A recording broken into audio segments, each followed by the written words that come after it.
short of gavel today, but please come to order. There's a quorum present. If we don't find the gavel, it's kind of like a Bible. If somebody has it, they need it more than we do, right? All the court members are present, and all legal notices have been duly posted, and the court's duly called. Is there a motion to open the court? All those in favor? Aye. Any opposed? And obviously, the ayes have it unanimously. Bailiff will please open court. All right. The Dallas County Commissioners Court is now in session for April 2014, term with the Honorable Judge Jenkins presiding. Please remain standing for the invocation.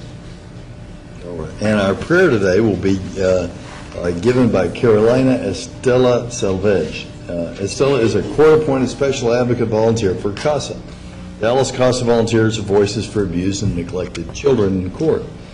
CASA volunteers are trained and supervised to gather the best knowledge and make recommendations to help judges decide what's best for children who are currently in foster care.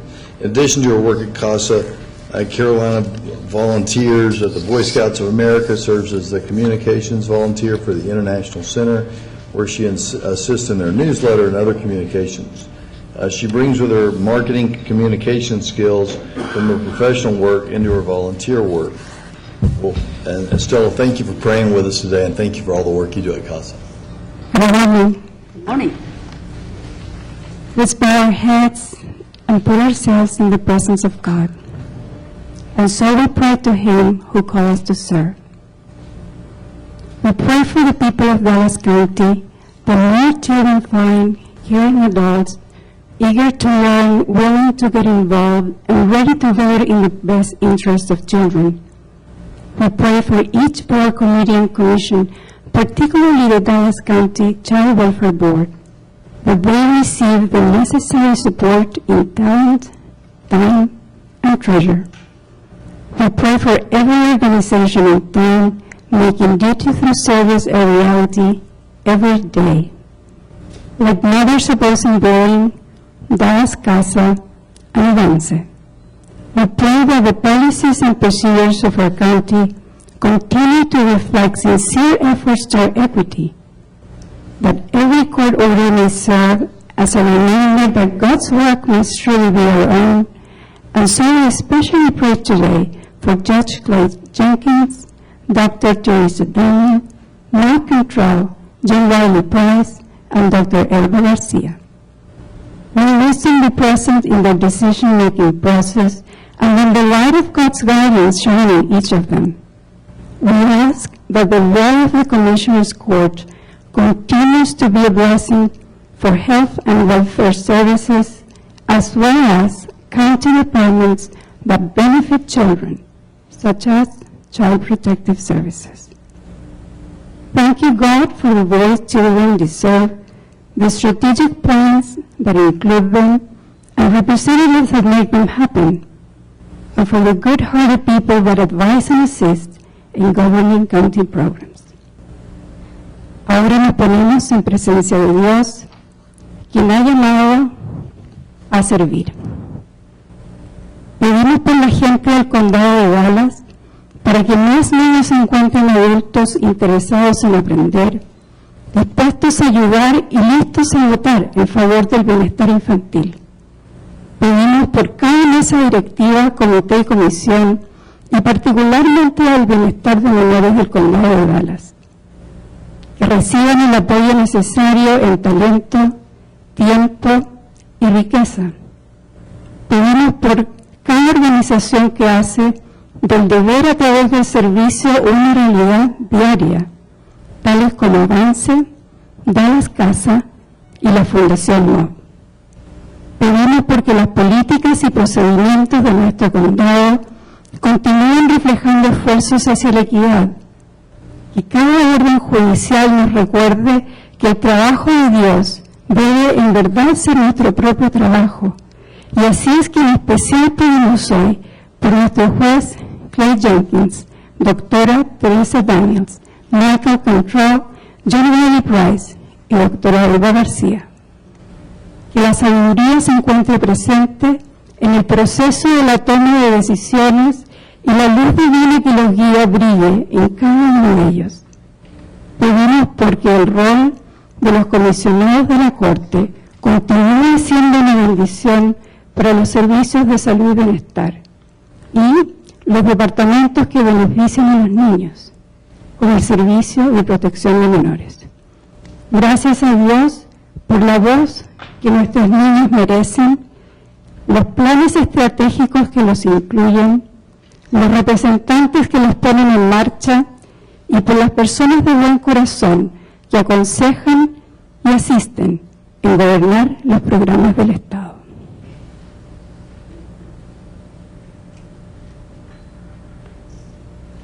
Amen.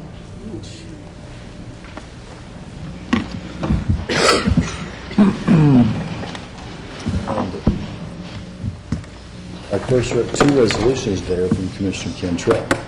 Judge and Commissioners, it's my pleasure today to introduce a resolution for Assistant Chief Deputy Gary Lindsay. Gary, if you can come forward and bring your delegation with you.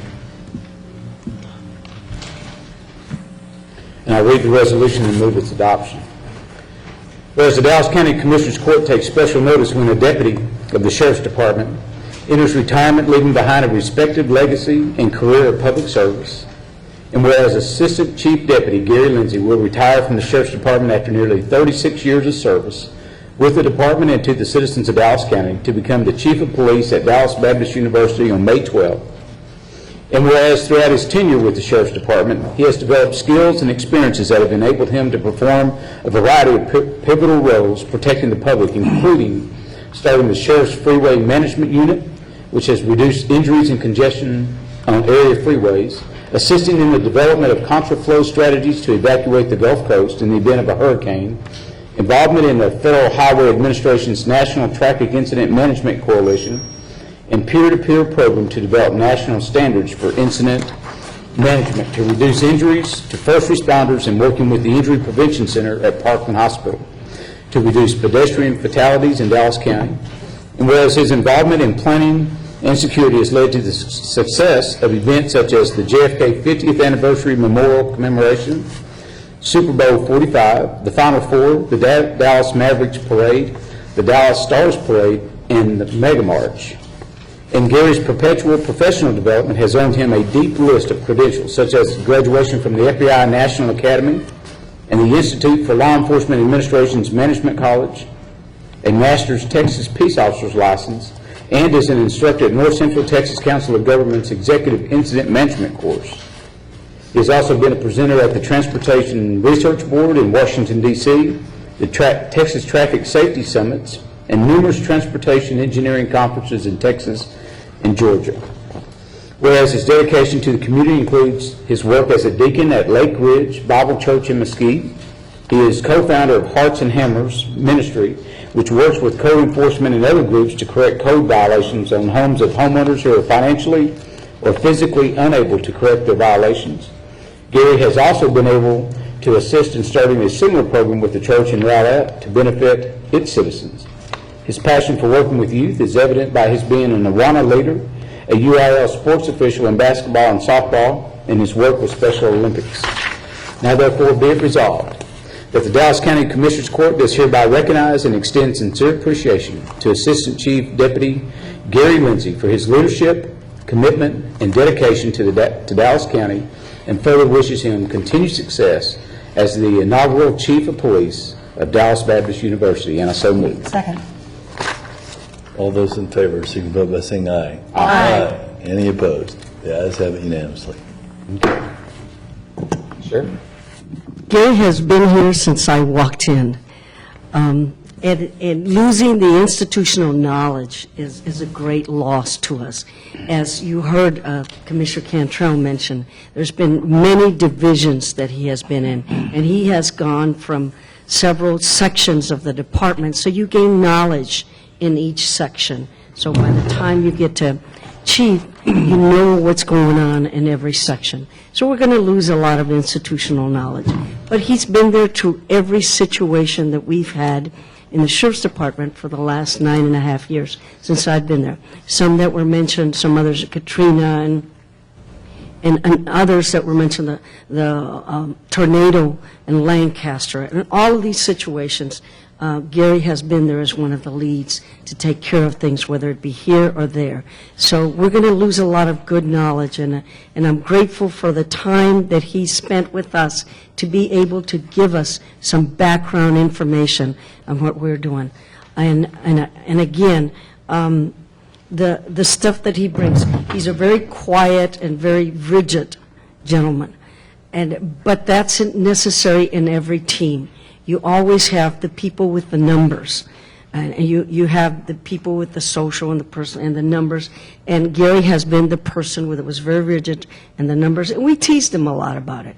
You know, in our team, we do a lot of joking around, and we teased him a lot about being so rigid. But we needed that many times because he would come up with the numbers that we needed to get something done. So I'm grateful that Gary has spent with us, and I'm grateful to his family, who's given this to us for 35 years. Thank you, Sheriff. Just a few words. I think what I admire about him is his family. He's got 4 daughters, committed to them, and also his church, his religion. That says a lot about a person. Outside of that, excuse me, like the sheriff said, we are losing a lot of experience. But I look at it this way, that other departments, I think this makes the 4th one we've lost in the past year. And that's a blessing, yet it's not. I mean, it drains us from a lot of knowledge that these people have. But it gives us, I think, hope that we're doing the right thing. So these folks can go somewhere and advance wherever they need to. I want to thank all of you also for recognizing Chief Lindsay. I thank all of you, commissioners and judge. And last but not least is his wife for putting up with this 35 years in this law enforcement. It's not easy. Thank you very much. Chief, you want to introduce your wife and say This a is few my words? wife, Michelle. She's been my mainstay and has really helped me through all this, and so I owe a lot to her. She's always behind the scenes with the kids when I'm not doing what I need to do. So she has really helped me and really gotten me through all these years. So I really appreciate the things that she's done. Well, let me, I know you didn't expect to comment. I wasn't going to have a comment, did you? I'm shocked, Commissioner. Well, first of all, Chief, I've appreciated, as the sheriff talked about the numbers, I know we've wrestled about the numbers because I haven't found the number some time to be what I would consider to be in all of our best interests. But you've always been able to work with us. You know, and people have done this with the district attorney's office, I've done this some with the juvenile department, and I'm doing it with the sheriff's department now. It's always interesting to me how in those positions there, that everybody gets a chance to really, what I call springboard, and deservingly so. Reading an article last week in Small Business Time. There was a guy by the name of Carl Thomas who didn't succeed as a sheriff second time around and went to a little place called Kemp or somewhere. He has now become the largest security business almost in the United States. 7,000 employees. But I tell people all the time, I don't just fight for African Americans to be able to get into those positions. That's a launching pad. I saw what Jim Bowles did. You know, I saw what, and of course he could retire. I saw what Don Bird did. But we never get that opportunity. And I wish you best. As they said, in our group, that means they, you know, Danny Chandler didn't have a problem. You went and apparently they saw something and you became that person. So I appreciate all you've given us in Dallas County. and I wish you and your family Godspeed. Okay? Chief, you've been here a long time, 36 years. You were here when I came also, just like the sheriff. And you've always been that go-to person for me, one that's has a very steady hand on the steering wheel. And we appreciate, I've watched as you set up that traffic management team and did all that. It took a lot of work. And we just appreciate all the time and talent that you gave to Dallas County. And we wish you nothing but success. I know that you'll have it because you've been successful in everything that you've done. So thank you very much. I still remember that conversation we had in your office about that. It's forever etched in my mind, the conversation that we had. So I appreciate your support. You bet. Thank you. Would you like to come up and have a picture? Sure, and I want to say one thing to y'all. I think, Commissioner, seriously, I think, remember back to you and Commissioner Jackson, I think the things that you put us through, you actually made us better. And I think you've really have moved the county along because while it wasn't easy, I think you did things for the right reason. And I really do appreciate that, and I admire what you've done because I think you've helped develop the staff, and I think you have put us where we need to be, and I think that's why we have springboarded through. So when I look back, and I told the sheriff, my retirement letter was difficult to write because you leave behind a family of 36 years, but some of the other chiefs in the county said, how did you survive going through a couple of sheriffs, and I've been a chief for almost 12 years. I said, it's not about the politics, it's about doing what's best for the community. And I think that's what's important, and I think that's why, the county has gone along, but I really appreciate the support that the court has given us, and the department really has moved forward. And kind of like what Jay Leno said, it's time to move on and leave it to the younger folks to see where they take it. And I think create the opportunity. But you look very young. But remember, Jay Leno said that on the second time around. Yes, sir. First time he did a handoff, he had to come back. That's right. Yeah, okay. I don't have any plans to come back.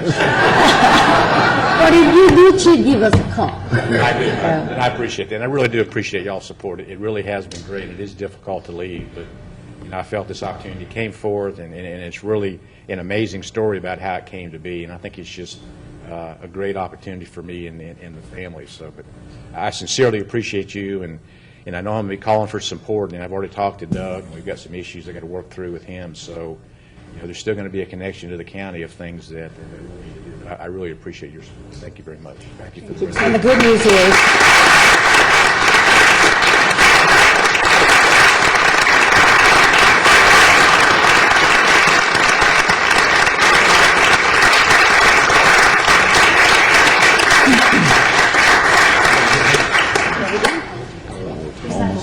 That's right. The largest security system in the world. yeah, and the good news is you're going to this. 8 miles away. Thank you. I really appreciate it. Thank you. No, it's always right. They get Good out morning,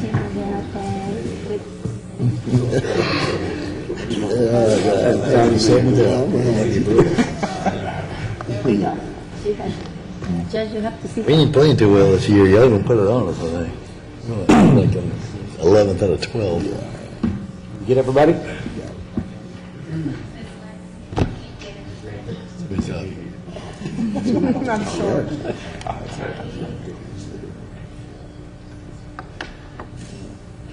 Carlton.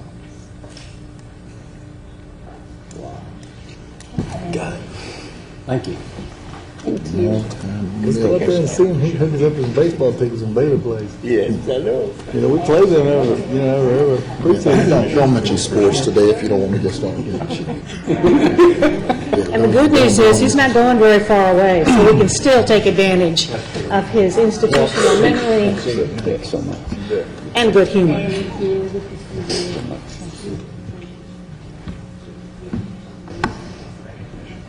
While they're exiting, is anyone here from Mothers Opposing Bullying? Yes, she's here. Hey. Did she show? Okay, very good. I'll get y'all to come on up. I'll read the resolution and move its adoption. Whereas the Dallas County Commissioners Court takes special notice when an organization takes an active role in confronting social issues through education and awareness.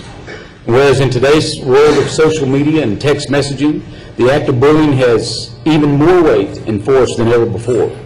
Mothers Opposing Bullying, MOB, is a 501c3 nonprofit foundation that is committed to the eradication of bullying and the life-altering, and in some cases, life-ending impact it has on thousands of children every day across the nation. And whereas in response, Mothers Opposing Bullying has formed the, quote, No Bullying for Life, end quote, campaign that will fund the launching of the new National Bullying Hotline. This resource for bullying victims will go active first in Dallas County, then subsequently expand throughout the entire United States by April 2016. And whereas MOB is also dedicated to helping our schools prepare students for the 21st century workplace by creating a safe and accessible learning environment for all children, the organization has established a platform to deliver transformational prevention and support programs through education and awareness, and initiates and supports legislation directed toward prevention, recovery, and intervention of bullying. And whereas over 800,000 students are bullied every day in school, of this figure, over 160 are afraid to go to school, 60,000 are afraid to go to school because of their daily struggle. Bullying affects its victims often by leading to truancy, skills deficiencies, troublemaking friends, and problem behaviors such as drinking and smoking. MOB is committed to help protect the children who otherwise cannot defend themselves. Their goal is to provide educational, psychological, and preventive measures along with a safe haven for the victims to find the support that they need. And whereas MOB hosted its first MOB Walkout Bullying Walkathon at the Anderson Bonner Park and Trails on April 26, 2014, and will serve as the kickoff to 7 events of the No Bullying for Life campaign to help fund their efforts in establishing a national bullying hotline. Now therefore be it resolved that the Dallas County Commissioners Court does hereby recognize and extend sincere appreciation to Mothers Opposing Bullying for their efforts in taking action through awareness and outreach to protect and uplift our youth. And I so move. Second. All those in favor? Aye. Motion carries unanimously. If you want to introduce yourself and say a few words, that'd be great. Are you going to pull that mic up, please? Thank you. I'm Belinda Ramsey, founder of Mothers Opposing Bullying Foundation. And I'm elated, honored for the Dallas County to embrace what we do at Mothers Opposing Bullying and our efforts to eradicate bullying. Initially, when we started Mothers Opposing Bullying back in 2010, we knew the day would come that someday we would have a national 1-800 hotline. We've since partnered with Contact Crisis Hotline in that particular effort, and we will utilize their call centers as well. I embrace the fact that all of Dallas County and all of the commissioners before me have embraced what we embrace, the love of children and the fairness thereof. I want to start with Commissioner John Wiley Price. I know he initially was the first commissioner to embrace its efforts, and I know Dr. Elba has been equally as supportive, and I'm elated that Commissioner Mike Cantrell is supporting this effort, and I employ all of you to do the same. And so we can get this underway. We are elated that we have doctors within our board that are going to provide free clinical counseling. So now if a kid is contemplating suicide or feels that he or she has nowhere else to turn and no one else is listening, finally, there's a 1-800 national hotline that they'll be able to call to get answers. You'll see more of us legislatively along that perimeter as well. I'd like to now introduce the ex-CIO of Bank of America and on our board. He is also the EVP of Mothers Opposing Bullying, Mr. Ellsworth Hercules. Thank you. Thank you very much. First of all, I'd like to say thank you for everybody on the court. John, you have been very supportive to us. We really appreciate that. Judge Jenkins, you also have been very supportive, and Commissioner Cantrell, thank you for that resolution. You know, at the end of the day, it's all about the kids, and that's what we're here standing for and supporting. And we appreciate you being behind us and getting this 1-800 number up and supporting, because it is about saving lives and saving kids' lives. So once again, thanks, and we appreciate it. And we're not done yet. And we're not done yet. Thank you. Thank you.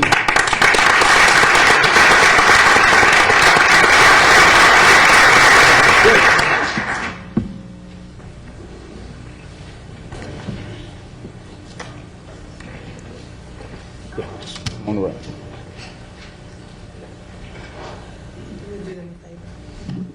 We would y'all get these amateur camera people? So you know anything about a camera? I'm talking about her. She knows what I'm talking about. Oh, got the glasses. Oh, Great to see you. Hey, good to see you. Good to see you. Good to see you.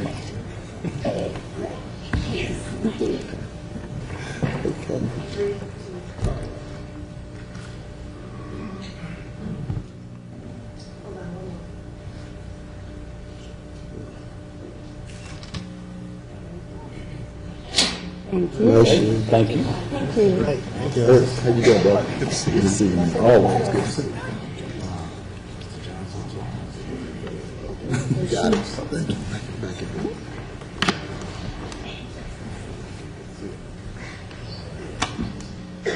Judge, if you will permit Ann Cruz and her delegation stand here.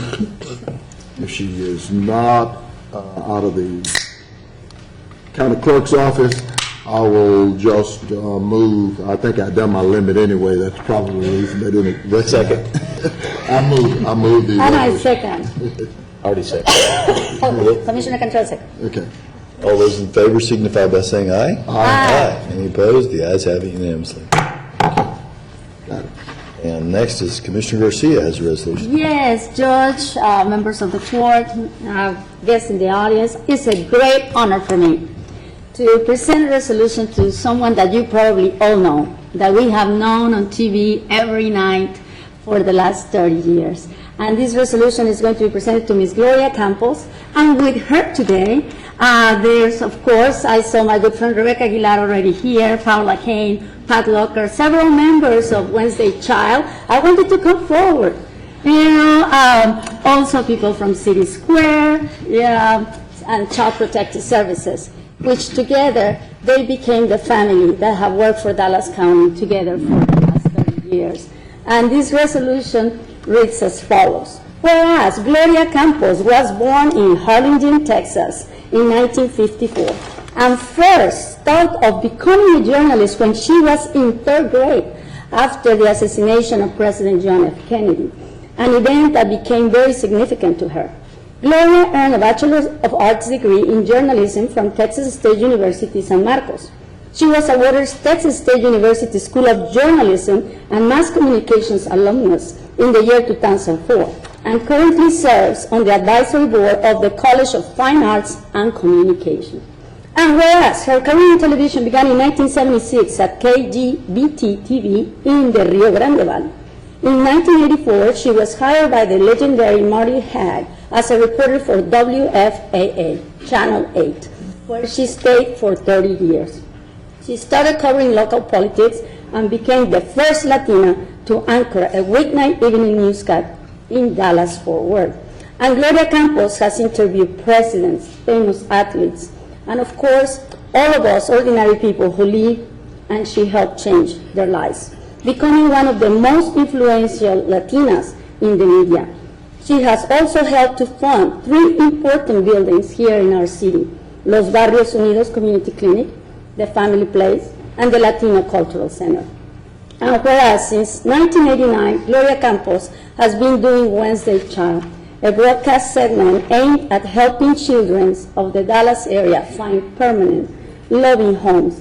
The adoption rate through this program is almost 75%. Officials at the Texas Department of Protective and Regulatory Services state that 25% of all children in state-licensed foster care are adopted through the region of Dallas, which includes 19 counties, and give the Wednesday Child program the lion's share of the credit. In addition to donating her time, Gloria has donated thousands of dollars in scholarships and to charities across the state. She has mentored many Latinas in broadcasting, becoming a pioneer for the Latino community. And whereas Gloria Campos has been honored 5 times by the Alliance for Women in Media, 4 times as TV Personality of the Year, and once receiving the highest honor, the Silver Award for Excellence. Other awards she has received include 3 times recipient of the TV Broadcast News Award of Excellence, 2010, the Texas Tech University College of Mass Communications, Double T Award for Excellence in Public Service. 2007, the Dallas 25, one of the North Texas region most influential residents. The 2007 Forward Star Telegram's Reader's Choice Best TV Newswoman. American Congress of Jewish Women of Dallas Chapter Women of Spirit Award, also in 2007. American Women in Radio and Television DFW Chapter Broadcast News Personality Award of Excellence. 2002 Dallas Khan Academy Mother of the Year. 2001 Press Club of Dallas, and many, many other awards that she has achieved. So, whereas, after dedicating so much of her life to her career and community, she retired from WFFA on March 7, 2014, to enjoy more time reading, gardening, collecting movies, outdoor activities, and spending time with her husband, Lance Brown, and her twin sons, Gregory and Anthony. Now, therefore, be resolved that the Dallas County Commissioners Court does officially recognize and congratulate Gloria Campos for touching so many lives throughout her 38-year career with dedication, hard work, compassion, generosity, and we wish her a long life and much happiness in her retirement. And I proudly move. Second. All those in favor? Aye. Aye. Motion carries unanimously. Don't even have to ask for nays on that one. Thank you. Thank you, Commissioners. I'm honored to be here with you all today. Brings back many memories of being a brand-new reporter, of covering Commissioners Court. So many new faces, but some that have been here since the beginning, since the beginning of my career in Dallas County. And I've always been proud to be a Dallas County resident. Of the Big Four, Pete, Dale, and John, I am the only full-time Dallas County resident from the minute I stepped into town to this very moment. So I'm very proud of being a resident and a taxpayer of Dallas County, and also want to congratulate you all on behalf of the children of Dallas County. And I know that you all will continue to do the best you can, especially for those children who have no loving adults in their lives. Many of us take that for granted, to have a mom and dad who loved us, or a loving family. And these kids were shortchanged by the very people that were supposed to love and protect them. And so after doing Wednesday's Child for 18 years, it occurred to me that, number one, every child should arrive loved and wanted. And secondly, that we shouldn't abandon these children once they turn 18. I myself still have apron strings on two 20-year-old boys. And on Sunday night, I learned that a friend of mine had a 30-year-old son living with her.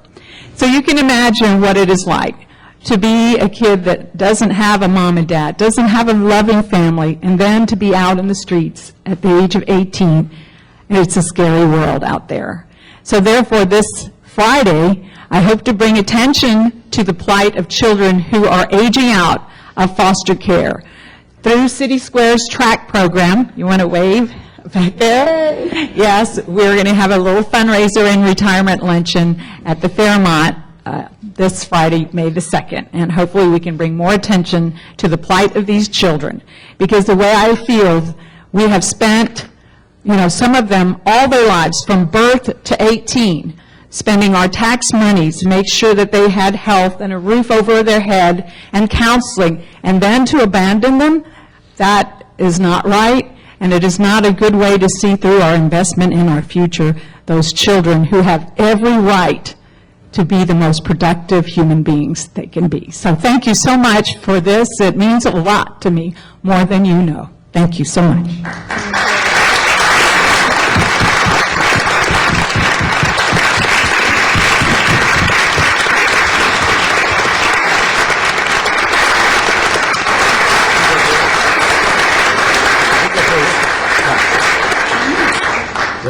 While Gloria is coming, and again, I always tell people about repurposing history. Marty Haig, may he rest in peace. He didn't just get up one morning and decide to put Gloria Campos. There were some of us that tried to help him and stood out in front of. Friendly persuasion. Friendly persuasion. Stood out in the rain and the cold for about a year or so. and because we knew that Gloria Campos was the person that they needed to move forward, so. That is still there. Yeah, and I remember, Commissioner, on that note about we're moving, I remember the first time when I saw Gloria Campos on TV. You were on the picket line with us, right? Yes, I was. But I remember calling Domingo and say, Pumpkin, come, watch TV. There's a Latina anchor woman right there, and she looks gorgeous, and she's beautiful, and she doesn't have an accent like me. That was on one of our picket lines.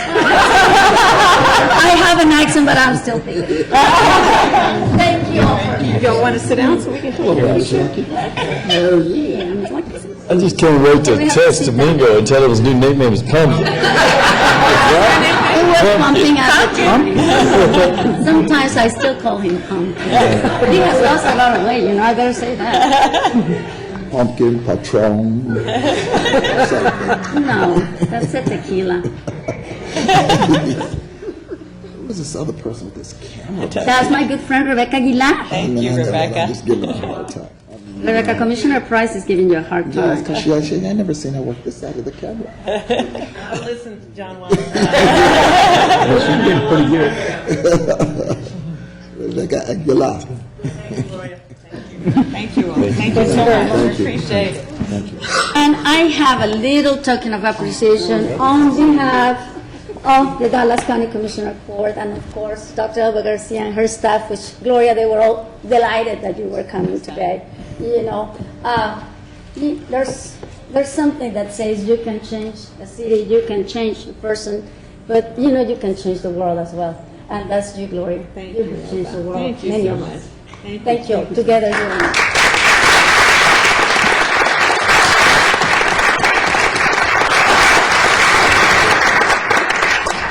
And I do want to say congratulations to Assistant Chief Deputy Gary Lindsay for his service of 36 years. to Amen. Dallas. Thank you.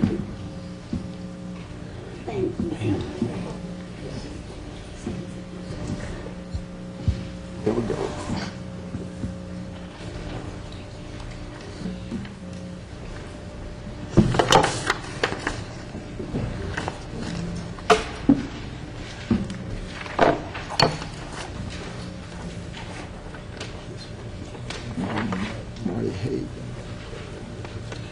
Marty Haig didn't want to put it in. No, she said she's a good as well.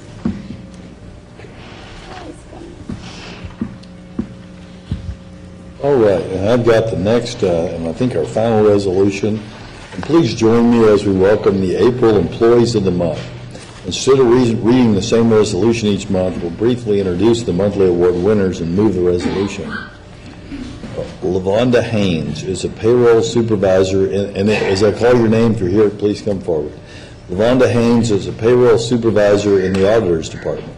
She's an integral part of the year-end payroll processes and the new year changes. LaVonda also works directly with the Elections Department, ensuring Election Day workers are paid timely and accurately. Masuma Hyder is the Masuma Hyder is the Grants Management Officer in Health and Human Services. She plans, organizes, and assists with the day-to-day financial operations of the Housing Division. Her responsibilities include hiring, training, and staff evaluation. George Washington, Jr. is a service attendant in Public Service Department. Working. He's not here today because he's working. Yeah, he's working. This is his second month being nominated. He supervises 3 to 8 community service workers on a daily basis. He picks up and swaps out 200-plus recycle bins at the Dallas County buildings, and he sets up Commissioner's Court almost daily. Joel Wassinger is the GIS Analyst Coordinator in Public Works. With the launch of GIS Enterprise, he has his hands full with GIS duties. However, he appears intermittently as an expert witness for the DA and supports road and bridge districts on GASB 34 reporting. Stacy Franklin is a warrant investigator with the Sheriff's Department. His attitude is always positive and enthusiastic towards assignments given. He devotes his own time and effort in assisting with planning and instructing SWAT and warrant training. Linda Romero is a vault inmate property unit clerk with the Sheriff's Department. She's been a valuable employee since her arrival. Her ability to work in a timely manner is essential while escorting inmates. Pitney Gregg is a detention service officer in the Sheriff's Department. During the month of April, he was assigned to the task of ensuring that the jail had a high standard of cleanliness and prepared for the annual state jail inspection. Sherritt Green is a motor vehicle representative in the tax office. She addresses customers and co-workers with a pleasant greeting and uses words indicative of respect such as sir and ma'am, please and thank you. On more than one occasion, she has asked permission to assist her customers at their vehicle in order to obtain the most accurate information prior to processing their transaction. Danielle Dela Cruz is a drug chemist at Swiss. Ms. Dela Cruz is always hard at work in the laboratory. She never needs a reminder to stay busy. She's extremely reliable and can always be counted on to complete requested tasks expeditiously. And whereas Dallas County employees are hardworking, dedicated, and play a vital role in achieving the goals and objectives set forth each year by the Commissioners Court, most employees perform above expectations and ensure that Dallas County continues to be a regional leader and a destination of choice for residents and businesses. Now, therefore, be it resolved that the Dallas County Commissioners Court does hereby salute LaVonda Haynes, Auditor, Masuma Hyder, Health and Human Services, George Washington Jr., Public Service, Joel Wassinger, Public Works, Stacy Franklin, Sheriff's Department, Linda Romero, Sheriff, Pitney Gregg, Sheriff's Department, and Sherritt Green, the Tax Office, for all being selected as Employees of the Month in April 2014, offers best wishes for continued success at Dallas County, and I so move. Second. All those in favor? Aye. All right, y'all.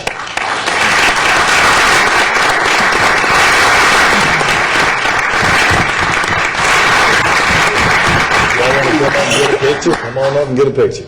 You know, I want to say, Judge, that our employees of the month, it's always a pleasure, you know, and I want to thank also your staff for putting your picture, guys. I mean, it's great to meet you because we're still meeting people all the time. And congratulate you in person, but it's also for the ones that couldn't be here, Judge. It's very good to have some information about them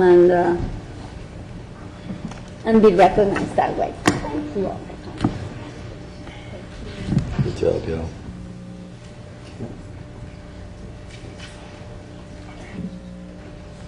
All right, good job. Cancel.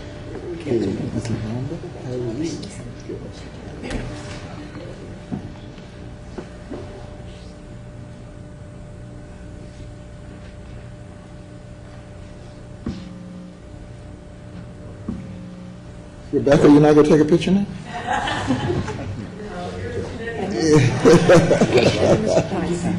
Good to see you. Thank you.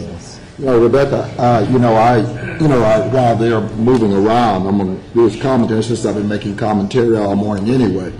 It just continues to, speak to this system, how long that you've been engaged in this setting because, and I said a few minutes ago about Gloria and Marty Haig, but because some people stand up, they get punished.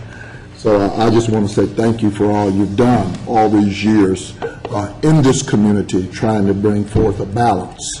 And I think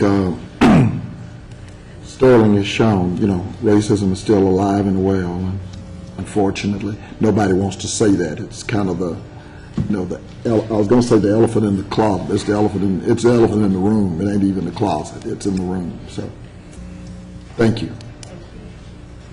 It's good to see you, Ms. Rebecca. Okay. All right. Before we get to the consent agenda, one thing that is on my heart, Gloria, that I want to say to you.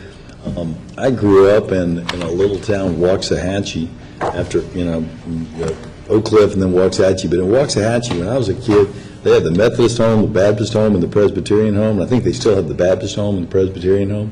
So a lot of kids I went to school with and still friends with, they grew up in those homes. And we were pretty much grown by the time y'all started Wednesday's Child. But it really meant a lot to the people that were in those homes and to the people in our community that you were doing that. And it gave a lot of people hope. And I really appreciate what you've done for this community. Okay, so we're consent agenda. So moved. Second. If that's consent agenda. Oh, yeah, it's just excluding 8. Excluding 8. Excluding 8. Okay. Okay. I think that's what you moved. That's correct. Yes. And And somebody, that's what I said. all right, all those in favor? Aye. Okay. Motion carries unanimously. Somebody moving, Move the, Let them catch up. Hold on, let it catch up. okay. sorry,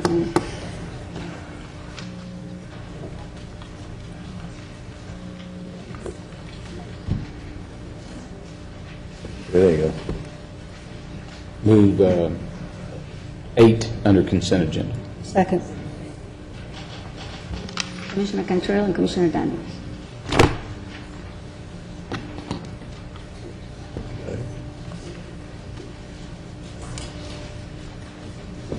Okay, all those in favor?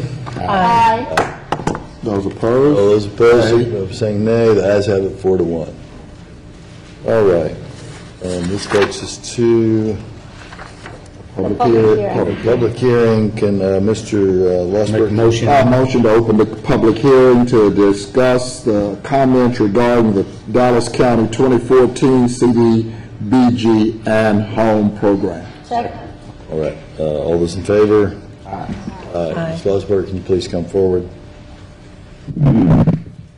This is the first of 2 public hearings we'll be conducting over the next couple of months as we go through the annual process of how to allocate the funds that we received from HUD. We're going to have about $2.1 million of CDBG funding and about $600,000 of home funding for the fiscal year that begins October 1. That's almost identical to the amount that we have for the present fiscal year. We've been working with the 13 cities who are actively going to utilize those funds, help them try to determine really good projects that are not only eligible but will accomplish the objectives that we all want to have. Many of them have already started working with their city councils and holding public hearings of their own. They are required by our schedule to let us know which projects they want to pursue by May 23rd, that afternoon. We then will have till August 15th to finalize everything and submit it to HUD. There'll be another public hearing with the Commissioners Court probably in June and July as we finalize and review the projects that have been submitted by the cities and as we work on our own internal budgets. If anybody has any questions, I'm happy to answer them. Mr. Losberg, I want the record to be real clear. First of all, probably this is the last of 3 years, the last year of the 3-year cycle.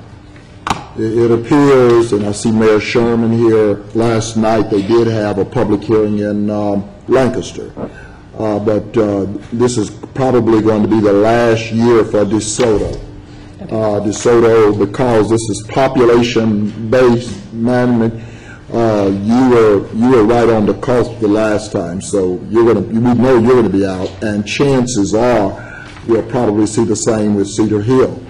I'm saying this for the record for 2 reasons. First of all, the fact that DeSoto's exit and Cedar Hill's exit could mean as much as 20 to 30% decrease in our overall allotment. That's number one. Number two, that being the case, we're going to have to kind of reformulate or look at reformulating how this process goes forward in terms of allocation.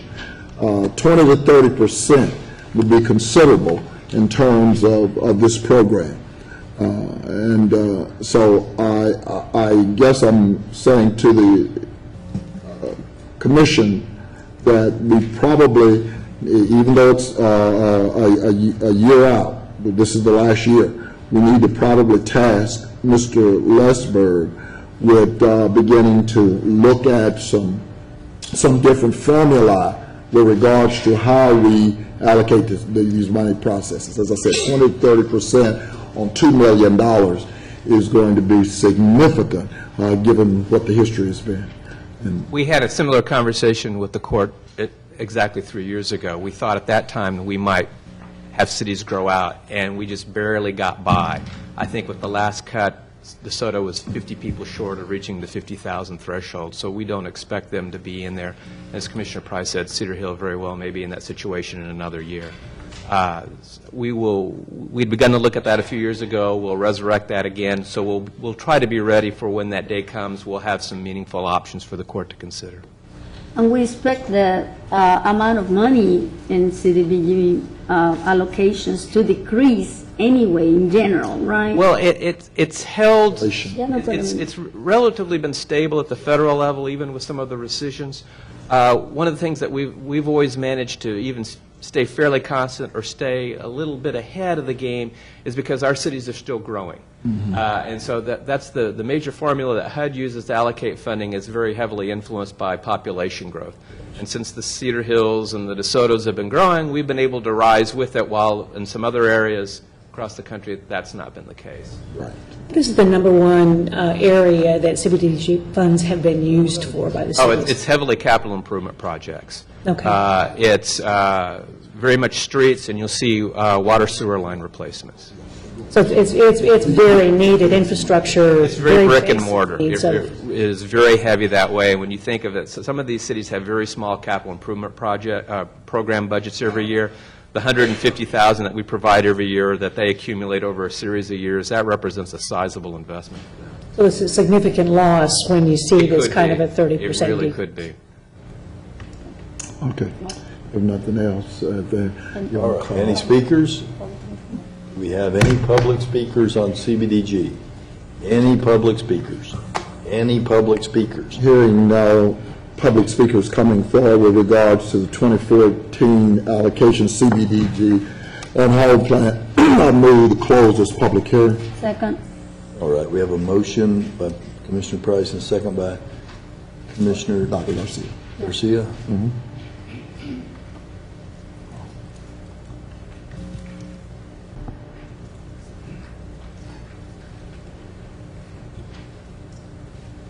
Do you want me to just go ahead and take the vote? You're not gonna- Okay. All those in favor signify by saying aye. Aye. Any opposed? Yeah, okay, you got it, okay. All right, next we have the court orders. Is there a motion on court orders J1 through 24? So move. Second. All right, any discussion on the court orders? We do have a speaker on J18. Oh, I'm sorry, that's right. Will the bailiff please read the rules of decorum for the public speaker? All Commissioners Court attendees are hereby advised that this meeting is conducted in accordance with the provision of the Dallas County Code, Section 74-71. Visitors and registered speakers are hereby preserved order and decorum at all times. Personal, profane, or slanderous remarks are not appropriate and will not be allowed at any time during this public meeting. Any and all applause is to be kept brief and observance of time constraints. Disruptive visitors and/or speakers may be removed and subject to the penalty provided in the state of Texas Penal Code Section 38.13, 42.01, and 42.05. Registered individual speakers are limited to maximum of 3 minutes, and maximum discussion of any one topic is limited to 30 minutes.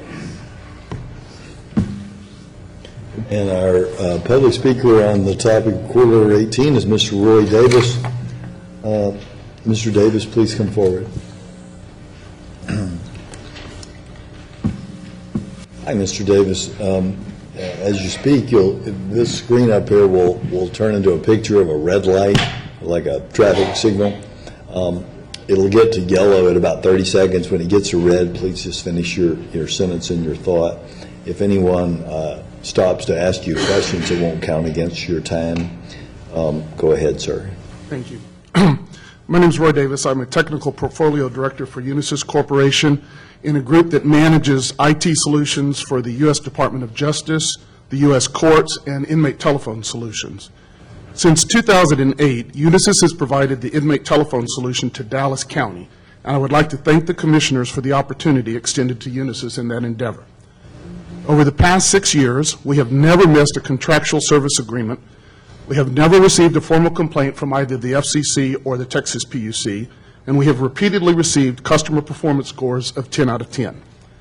Since 2008, Unisys has paid Dallas County $14,079,000 in commission based on processing 7 million calls and completing 88 million minutes of conversations from Dallas inmates. During the same period, using a similar solution that we provide for Dallas County, Unisys has also been managing inmate telephone solutions for the Federal Bureau of Prisons, which has over 115 prisons and processes 4 million calls per month, as well as the New York Department of Corrections, processing calls from 55 prisons, generating over 1.1 million calls and 20 million minutes of conversations per month. Over the course of our contract with Dallas County, we have paid over $1.2 million in fees to a Dallas-based minority business enterprise, and we have purchased all of our telecommunications services from the Dallas-based AT&T Corporation. As the base contract with Dallas County was ending last year, Unisys submitted a proposal to the County Purchasing Department offering to increase the commission paid to the county and to provide the Sheriff's Department with a no-cost technology solution similar to the technology Unisys provides for the U.S. Border Patrol that would have helped alleviate long queue lines during inmate visitation days at the jail. That offer was rejected. This year, we submitted a response to the Inmate Telephone and Video Visitation RFP, and last week, at the Commissioner's Court, we learned that we were not advanced to the second evaluation phase of the RFP. I am here today to express our surprise and concern that Unisys would not minimally advance to the second round of the RFP evaluations. We have expressed this concern to the Dallas County Purchasing Department and have been advised that they cannot provide any details about why Unisys was eliminated so early in the process. We have also been advised that there is no formal protest procedures for protesting this decision, and as such, there is no formal timeline or deadline for submitting a protest about this decision. We believe our performance supports that we are capable of supporting the requested system in the RFP for the Dallas jails, and since we believe we submitted a fully compliant response to the RFP, I am here today to express our concern directly to the Commissioner's Court. Thank you for your time. Thank you, sir. Does anyone have any questions?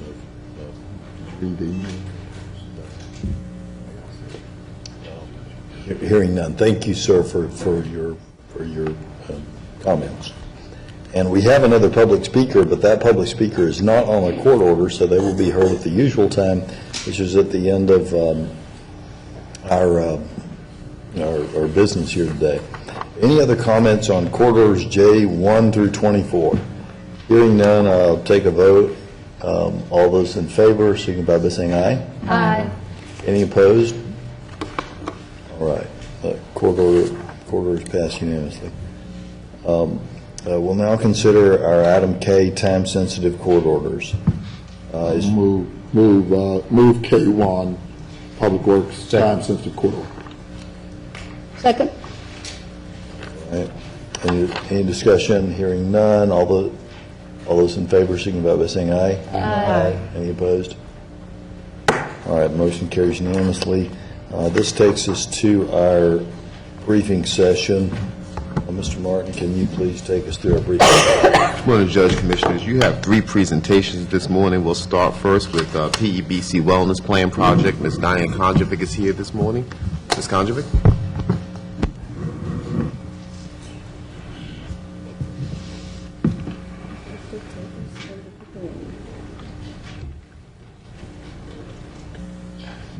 Good morning, Judge, Commissioners.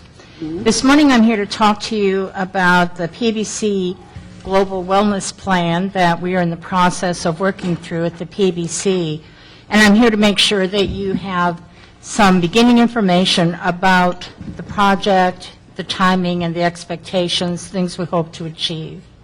I'm not sure if this is on your screen or not, but I will go ahead and just follow the paper copy. I believe that you We have a paper copy. Okay.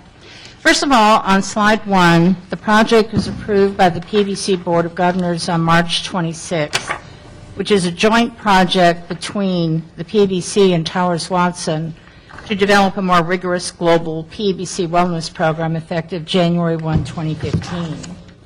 Now, I'm not going to read every slide to you or go through every bullet point. I'll touch on some key issues and let you review them at your leisure in the interest of time. Basically, this is a 3-year phased rollout project, moving to what we call an outcomes-based plan by year 3. Each PBC group will have the ability to opt in or opt out of the project, meaning nobody's required to participate, but if a PBC group wishes to, they'll opt in its entirety. And then we have a PBC Wellness Committee, which includes participation from Dallas County. And that committee's role is to help form a wellness plan recommendation for the PBC board to consider late in May. Now, the role of the committee is to make sure that they serve as the voice to your organization about committee discussions during the project, bring any questions you may have to our meetings. And then I'll be here again later this summer to talk about the final project that hopefully is approved, any costs, any potential impact, and to show you the final plan. Slide 2 just gives a little background that several of our PBC groups already do have various levels of wellness programs in place. But with a global project, a global program, we gain a lot of key items. First of all, one of the biggest items of all is that not many employees want to think that employers have access to any of their own medical information. And this project through the PBC ensures that does not happen. Any information shared with our PBC employer groups is done on an aggregate basis, does not share medical information, that type of thing. So we believe that that is a key issue that employees need to know right off the bat, that that information is protected and confidential. We think that more employees will participate in a program that offers that. Second, the economies of scale and our cost with similar programs, shared resources, is excellent. We do believe that centralized administration allows us to be consistent and compliant with this program. There are complex regulatory requirements now with wellness plans. We will have plan documentation that's integrated with our other plan resources. And then we'll have consistent measurement with some built-in benchmarks and potential competitions even to promote excitement, maybe across the board, across the different groups that participate with the PBC. I can tell you that we're very fortunate that we have the built-in benchmark that we do. All 5 of the PBC groups have the exact same benefit plan. It's very unusual to be able to measure performance when you don't have consistent, identical medical plans, and we're fortunate that we do. Perhaps the key to the whole thing is this is not a program to make sure that employees are 100% healthy within a short period of time. This program's goal is to create a culture of better health, meaning people do something, even one thing if they can, to encourage them and their families to have better health. And that definition may be different by each employee. Slide 3 I won't go into in great detail, but I can tell you that healthcare reform changed the playing field a bit. We have new regulations, new compliance concerns. There are reasonable alternatives that must be offered. There are reasonable alternative standards that have to allow folks time to comply with whatever the program requirements are. And then there are other compliance concerns. The Americans with Disabilities Act, the ADA, is certainly an item we have to make sure we consider. And the EEOC has yet to specify what level of financial incentive they believe might be problematic, but we know that something will be coming in that world. Slide 4 tells you that, it's a new world of employer-sponsored health plans. It's a certain thing, especially with PBC groups, that employers bear the cost, the lion's share of the cost of ever-increasing plan costs. And the only thing I had to say about that is it makes it difficult to then incent employees when they're not bearing the same cost increase that an employer is. I'm not talking about what our goal is as far as helping people become healthier. I'm just saying in terms of costs, it's difficult to do that. We know that these plans have to remain sustainable, and so the same things that we see in other business requirements that you manage, the same rigor that you use to manage other programs is something that we need to make sure we consider with the wellness program. Raising the bar for everybody is going to give us better results. And at the same time, healthcare reform now has us looking forward to what we call the Cadillac tax in 2018. And all that means is everybody's under pressure to reduce total plan cost, not how much an employee should pay or an employer should pay, but the combined total of that. Everybody's under pressure to reduce it to avoid paying significant taxes. So now we know that decisions you make on how we manage this investment in health care and the wellness program will have an impact on how you attract and retain employees, the health and productivity of your employees, how you organize and deploy your workforce, and even your sustainable cost. Now, the next 3 slides I'm not going to go over in detail. I'll let you review those, but these are graphic illustrations of what companies with the most effective health and productivity programs have. And that's what we're looking at. What are they doing differently? What are things that they employ that we might be able to take a look at? And so we know that they improve financial results and productivity. They reduce health risk. I've given you a slide here on obesity's toll in the workplace and a slide on raising the bar in connection with smoking. Now, slide 8 will show you that even though those plans and those programs that have large comprehensive wellness plans in place, the participation rate continues to lag. And that's one of the things we want to look at. How can we start it off with encouraging participation, not growing into it over a course of time, but we really want to encourage people right off the bat to participate in the wellness program and maybe take a few steps at the beginning to identify what their health risks are, and also to take some steps to make sure that they've done something to create maybe an environment of better health for themselves and their families. Slide 9 pretty much shows you what the changes are to wellness programs in terms of activity only and outcome-based requirements on the right-hand side.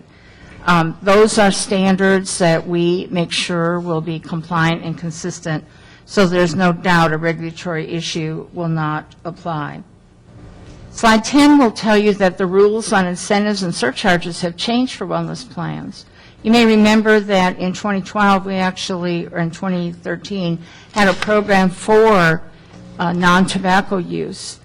Late in the year, however, the rules changed on the alternatives that you have to have available for people who have difficulty in meeting that requirement, and we did not have an alternative requirement.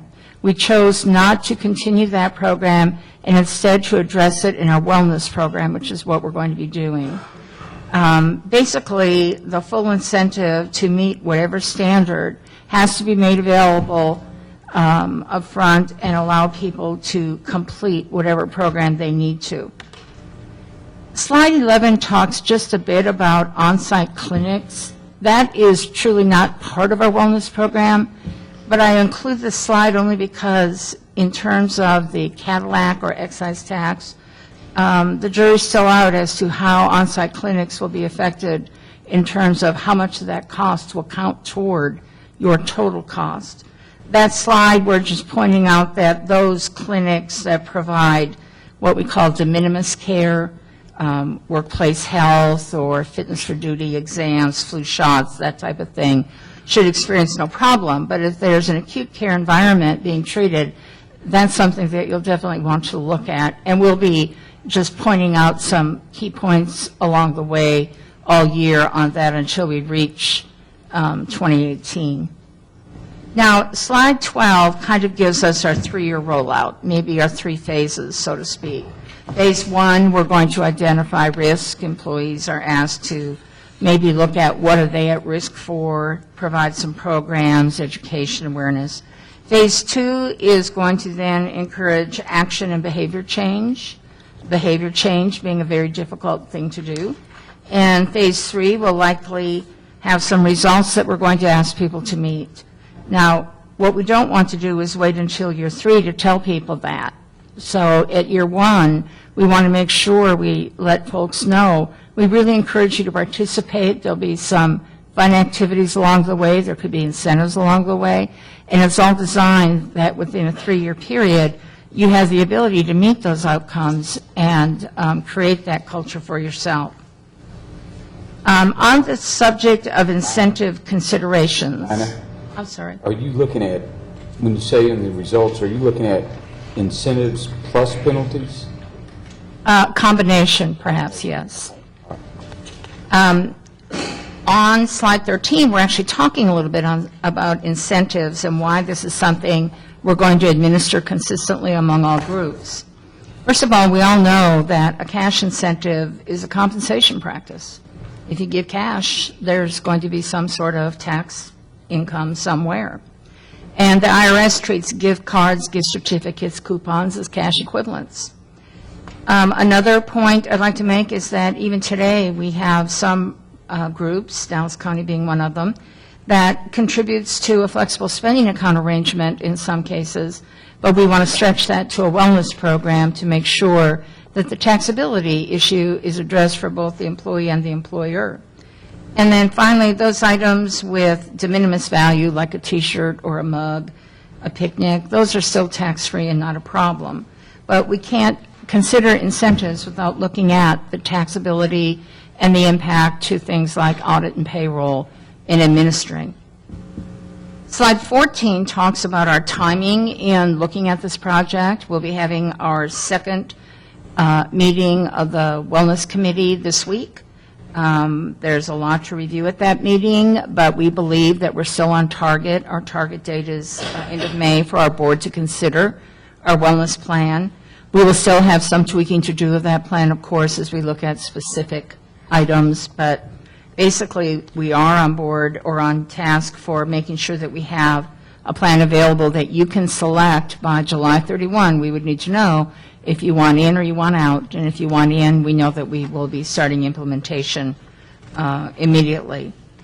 Now, before I go on, I wanted to make sure you're aware that Dallas County's plan information will be specific to Dallas County, and today I have with me Dennis Ellis from United Healthcare, and I've asked Dennis to come talk a little bit about the wellness and the things we have to gain, some opportunities we have ahead of us with a wellness program. And then at the very end, if you have any questions, I'm certainly available to answer any questions you might have.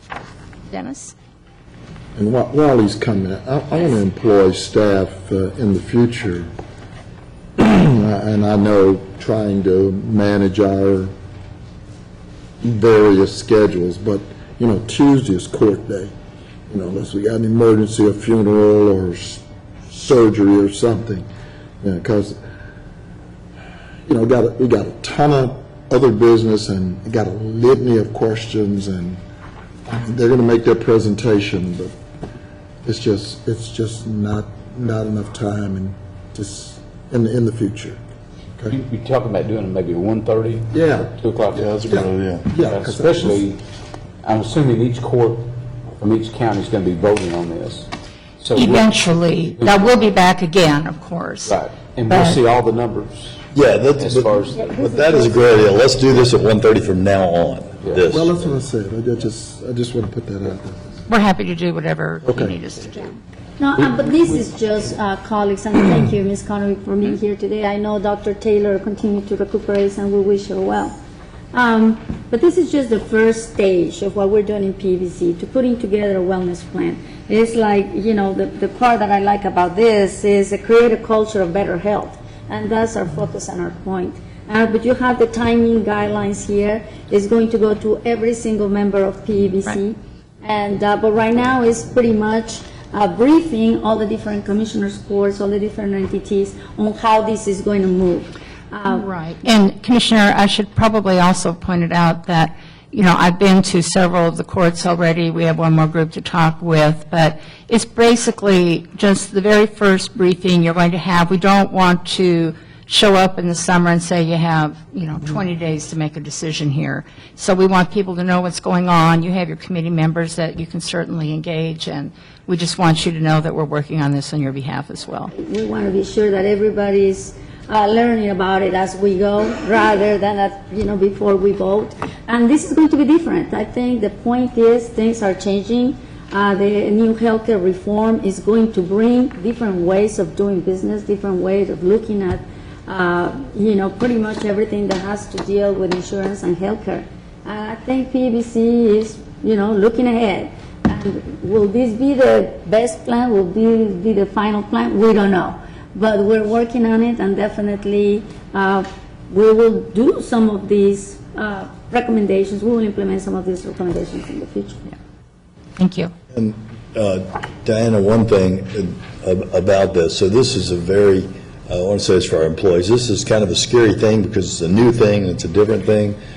Shay and there's a lot of people that are on our working group here, working on this, but the goal is to find doable improvements for people that can help them get healthier and realize a financial break for that. The goal is not to find ways to shift cost onto older employees or sicker employees or this employee or that employee. So you might have a person, the plan's not come up with yet, but what I'd personally like to see is we look to help a group of people. We pick our 400 most in need of health help people. And you might have a person and she's morbidly obese and she has hypertension and she has diabetes and she's still morbidly obese, but she's in a wellness program, so now she's got her hypertension at borderline. It was really high, now it's at borderline, and she's got her blood sugars under control. That person is seeing a financial incentive. She's going to live longer now, but she's also seeing a financial incentive, and I guess the controversy of that is, what I'm saying is, let's give a financial incentive. You may not be that person. You may be a person who goes to the gym and has ideal body weight and is a 25-year-old jailer, and you can say, well, you're spending all that money helping that person over there. Well, ultimately, you're helping the whole group by doing that. But that's the direction I hope we go. I hope we don't go in a direction where we're beating up people's self-esteem and we're telling, folks, you got to lose, 10 pounds or you're going to get hit with some surcharge. I hope we're looking at helping our folks that need the most help, and then incentivizing them financially to get the help that they need. Judge, I think you'll be very pleased when we have this thing rolling out. There are choices for everybody, every category, to whatever stage of life they're in, whatever physical condition they're in, whatever stressors they have in their life, which are a huge issue today, to have choices to make to find some area that they can improve their health a little bit, and then have some sort of incentive or earning points to get there. So it's not a slam dunk, everybody gets a bonus kind of program. It's, we want you to take these steps. There's programs out here to help you. They're pretty easy to get to. Doesn't matter if you have a computer or not, everybody can do something. So I think you'll be pleased with that, and we certainly are not going to target any population with a surcharge. It's a matter of reward. I'm encouraged by this because this is really on the forefront of what does health care mean to Americans. And rather than a negative, it's turning it into what can we do to improve our health. It's getting ahead of the curve. So to me, it seems like it's a 90-degree shift in our whole attitudes, which can only mean positives and good things for us. So I'm anxiously looking forward to see, in fact, what Dallas County as a leader in healthcare attention can do for ourselves. So thank you for being here today, and I look forward to the next steps. Right, and after our meeting this week, I'm sure your committee members will be doing additional briefings for you, making you aware of what we're talking about. But again, there'll be something for everybody that they can earn some sort of incentive and participation. And another thing, just on Commissioner Daniels' comments, we've been working closely, Commissioner, with PBC, and I want to commend Dr. Taylor and her staff, because they have been bringing together, employees from every single department, and I had the opportunity to be with them a few weeks ago in one of the luncheon recognitions. And, the questions, Commissioner, the ideas, what they would like to see some of these recommendations going. We're extremely, right on target. Right. I mean, they've been involved. I know that in my, Mr. Jerry Spencer, my office manager, has been very involved with this. And he's been talking to different departments and employees. I know Shay also with the judge staff has been there.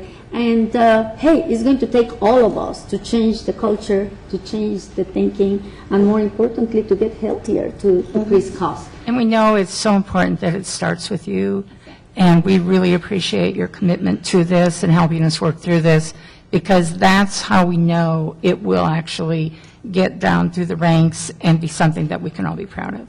Whatever we can do to help. Absolutely, thank you. I'm going to turn over to Dennis, so he can give you a little bit more information. Judge and Commissioners, I'll be brief. You lift the microphone up. Sorry. Thank you very much for your time. I will be brief and abbreviate this a little bit. I know time is of the essence, but what I wanted to do was give you just a little bit of the why behind. There's the obvious reasons of wanting folks to live a healthier life and achieve their best possible health status with respect to where they are today. If you will, jump ahead to slide 17. Let's go to 17. So one of the words one of the phrases that I'd like to kind of put into your thought process is modifiable health risk. So when we look at when we look at a number of disease states, so many of that are associated with modifiable health risks. So 80% of heart disease, stroke, type 2 diabetes, and up to 40% of cancer could be prevented if we did a couple of things: ate a little healthier, exercised, and stopped using tobacco. And so what are those sort of modifiable health risks? What do they mean? So lots of different studies compiled together here, but we know that if we can help someone lose significant weight, that has an impact on their health care cost. Somebody who is currently managing a chronic condition, again, we can improve the way that they maintain their compliance, and again, that generates savings. Stopping to smoke, as well as trying to find the right care at the right time to make sure that you're getting the best outcome with respect to whatever medical condition you're currently dealing with. I wanted to just give you some very high-level stats regarding the financial performance of the Dallas County plan. This is the 2012 and 2013 per member per month net paid. So this is what has come out of the county spend per member per month. Just means this is the employee and any dependents that they carry on the plan. And you can see the variation from 2012 to 2013. One of the things that we like to do in our industry is perform an age adjustment, because and we also like to compare you to peer groups. So we have a public sector peer group within the state of Texas that constitutes about 220,000 members. That peer group is reflected in the green. One of the things that we wanted to highlight is Dallas County has a slightly older demographic compared to some of the other public entities within the state, so it's not fair to do an apples-to-apples comparison unless we would adjust that with an age-gender adjustment. So I hope that's clear. So if we were to equal the playing field between Dallas County and our book of business peer in the public sector, you can see there's still some variation in that net paid PMPM. I also find that comparing to private sector is also something that is the purple graphic on this page, and then PEBC combined is the last bar there. Going into slide 20. So what generates? Question on that, when Sure. you compare to the private, is that apples to apples on the benefit side? Or? I'm sorry, that's a great question. So we do not adjust for plan design. Okay. So again, some of that, so differences in plan design will have an impact on that. So what's driving those costs? So if you look at your top plan cost drivers, your musculoskeletal was about 5.7, cancer was about 5.3 million, and circulatory was 4.9. And you can see on the right sort of what those top cost drivers were underneath those categories: back pain, joint, hip, breast cancer, colon cancer, nonspecific chest pain, heart valve disorders. Again, these are things, going back to the phrase earlier, modifiable health risk. We can improve some of this. The other thing one more thing on that slide, if you look at the plan spent about $46.7 million, 9.8 million of that spend was associated with diabetes. So there's a huge opportunity there to improve quality of life and to drive cost savings.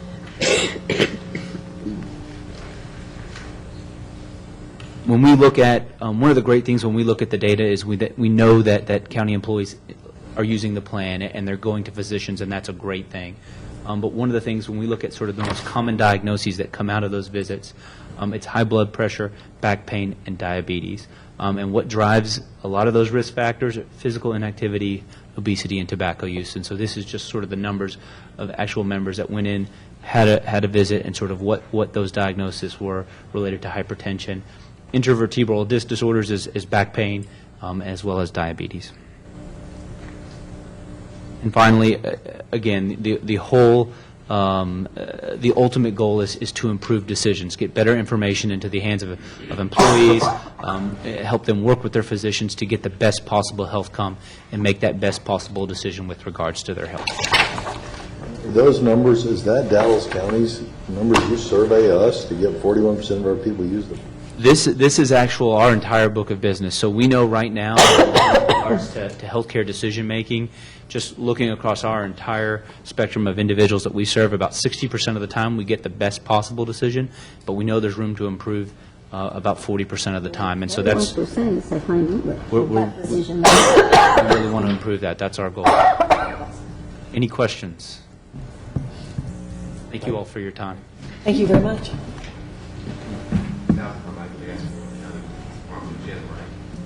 County sponsor Jim. Good time. Massage therapist. On the 8th, Massage therapist. Massage therapist, that's Over in this little library spot. Our next presentation with Director Thomas will come forward with the West Nile virus update. What do you think? back pain, Shoulder pain. You talking about Massage. chair massage? No, it's not. Chair massage. Good morning, Judge and Commissioners. We'll be real short. I want to thank the city of Cedar Hill for their fast response. Ryan, we'll go to the next one. Their fast response to positive mosquito that was identified in 75104. We were able to begin spraying in that area within the 24 hours. We finished up last night. Let's go to the next slide. I wanted to just quickly point out, based on our Public Health Advisory Committee, in terms of our 4 Ds, you will see that in terms of DEEC, we're saying all day, every day. That's a different shift. That was a recommendation. Commissioner Price, who chairs our Public Health Advisory Committee, that was a recommendation from our Public Health Advisory Committee that we began to start talking about all day, every day. We want to let Dallas County residents know that as we go into May, that is normally our West Nile season. We have begun our West Nile prevention campaign in March. Now, as we go into May, we will start to see those temperatures go up. And so again, we're encouraging Dallas County residents to use mosquito repellent provided to the court week after week. I'm waiting on a shipment. Hopefully I'll get a shipment from my normal source. I haven't gotten okay yet, but we've been talking about this. I'm going to say right up front, there's no reason to be taking senior citizens outside without using mosquito repellents. Everyone should be using it, but there is no reason for someone to be taking their mom and dad outside without mosquito repellent. Let's go to the next one. We'll talk about that at a later date. This is still a draft form that the state is looking at in terms of investigation and reporting. And I'm going to bring up the top doc, who's going to talk about chikungunya for a few minutes. It's not here yet, but it's a future perspective. Thank you, Director Thompson. Good morning, Commissioners Court, citizens of Dallas County. As was already shared with you, we're on the cusp of mosquito season, which typically runs from May through October. The CDC and the Texas Department of State Health Services has warned us that they're seeing that there's an emerging threat to North America by another virus. This virus has been detected in the West Indies, in those communities such as the U.S. Virgin Islands, the U.S. British Islands, Trinidad, Tobago, I believe a couple of cases in Puerto Rico. So this particular virus is a mosquito spread virus, and those particular mosquitoes that can spread that virus reside here in Dallas County. Now this particular condition is called chikungunya fever. This virus tends to result in people that are infected with a lot of high fever and a lot of joint pains. What's going on in regards to this particular virus, we have had local cases within the West Indies. What does that mean? That the native mosquitoes have now been able to get the virus and to amplify the virus in the community. So it's a matter of time that those mosquitoes that are in the West Indies can eventually infect someone that can return to the mainland of the United States, in turn be bitten by another mosquito, which can in turn get infected, because we're the natural host of this virus. This virus, unlike West Nile, is a bird disease. Well, chikungunya fever is a virus that resides in primates.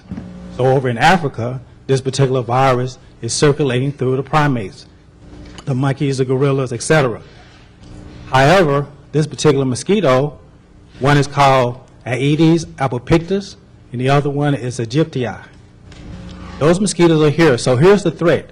Someone can return to North Texas with the virus, within 7 to 10 days become symptomatic, go outside, do some gardening, get bitten by these mosquitoes. Unfortunately, these mosquitoes are daytime mosquitoes. So now we have a threat where eventually we can have virus in the evening, night, mornings, as well as through the day. So that's why we have changed our messaging when it comes to mosquito repellent, that we use it all day, every day. So What's the life expectancy of that mosquito that you were talking about that carry this? Well, these particular mosquitoes, the CDC and the state has said that within 1 to 3 years, they anticipate we'll have local transmission of this virus in the United States. So we're going to start monitoring those daytime mosquitoes, not now, but in the near future, to see if we can detect that virus. Not traps for those, just like we do. We're developing those traps. These are going to be little daytime mosquitoes, and so we're developing the specification on the trap. It's going to be different from the trapping we're doing. Will it be different areas? In other words, Probably going to be the same areas, but we just have a different methodology in terms of the trapping, because the issue is that you're talking about daytime mosquitoes, that when you talk about spraying, we normally spray at night, so that's going to be the challenge. But we're developing the specification. The water that we trap, the Culex mosquito that we refer to as the stinky water, well, we have to use a different methodology for these daytime mosquitoes. but they're still around water. Yes.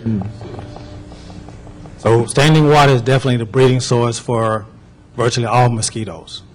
Okay, the next slide, please. And the final slide. Okay, on April 22nd, last week, we had our first positive West Nile mosquito trap in Dallas County. So we sent out a health advisory to the medical community. If anyone presents with symptoms like the flu and have a history of mosquito bite, that they need to suspect on the differential list of possible causes of the illness that is West Nile virus. Thank you. So as these, we'll bring updates as we see. We know that this is West Nile season. We're going to have positive mosquito traps. We're going to have hopefully minimum number of positive human cases like we did last year. But again, we're prepared. We're looking for the mosquitoes. Where we find those positive mosquitoes, we will begin to do the ground spraying within the 24 hours. Again, I don't have a slide, but I bring it up week after week. We started this process in 2002. We're now in 2014. There's only a vaccine for horses. We're still waiting on the one for humans. Thank you. I just want to say thank you, too, because you have already distributed some of the mosquito spray. And I had my first little tour on Saturday with one of the local neighborhood associations in order to get that first load of mosquito spray out, and was very much appreciated. So thank you very much for helping us help you. And also, Mr. Thompson, you can mention that, these kind of repellent, the ones that come in towelettes, are just as effective as the spray. Some people, because I usually carry this with me, I don't have to worry about something spilling in my purse. Someone told me that they were not as effective, and it's the same concentration as long as you apply correctly. Wipes and toilets are just as good as the spray. So, on the record. Thank you, Mr. Thompson, and thank you for everything. Thank you. Our next presentation will be by Dr. Michael Noyes, the mandated probation risk assessment tool. Dr. Noyes? Thank you, Mr. Martin. Judge, Commissioners, and again, I apologize for being last. from there. But what I'd like to do today, I brought Mr. Arnold with me. Mr. Arnold's my manager for court services, and we're going to talk about the Texas Risk Assessment System. This is going to be our required for probation statewide risk and need assessment tool effective January 1st, 2015. Why is that important to us? Well, as you know, we've been great partners in managing our jail population and our criminal justice system. This is going to be a tool that's going to be used and implemented statewide, and it's going to affect the delivery of our services and and most probably the delivery of services throughout our criminal justice system, because most of those most of the individuals coming through our system, they will be probated, so they will come to us for levels of supervision. This Texas Risk Assessment System came to us through the TDCJ Sunset Bill. Every 5 years, a specific TDCJ is under sunset to review its programs, its processes to see what, if any, is going to be eliminated, or if the agency as a whole is going to be eliminated. TDCJ was instructed that they would adopt a standard instrument to assess based on criminogenic factors the risk and needs of each offender within the adult criminal justice system. What's important here is that for the first time ever, this risk assessment tool is going to be applied across all segments of the criminal justice system. That being said, it'll affect CFCDs, probation departments, it'll affect prisons, it'll affect state jails, it will affect parole and reentry. This one tool will follow this individual through his or her criminal justice history, so to speak. So this tool will be used to assess, reassess their risk for recidivism throughout their entire criminal justice experience. If it's over at probation, then it's concluded, fantastic. But if the individual matures or matriculates through the criminal justice system, this tool will be used statewide to assess risk for recidivism for these clients. Each CSCD is going to be required to use the TRAS by January 1st, 2015. For the last 16 months, well, I should say that back it up, since October of 2013, we've been flipping our cases over to a risk-need-based system. We knew that the TRAS was coming in January 1st, 2015. So 4 years prior to that, we validated an instrument that's very similar to that categorizes our clients, our probation clients, in risk factors.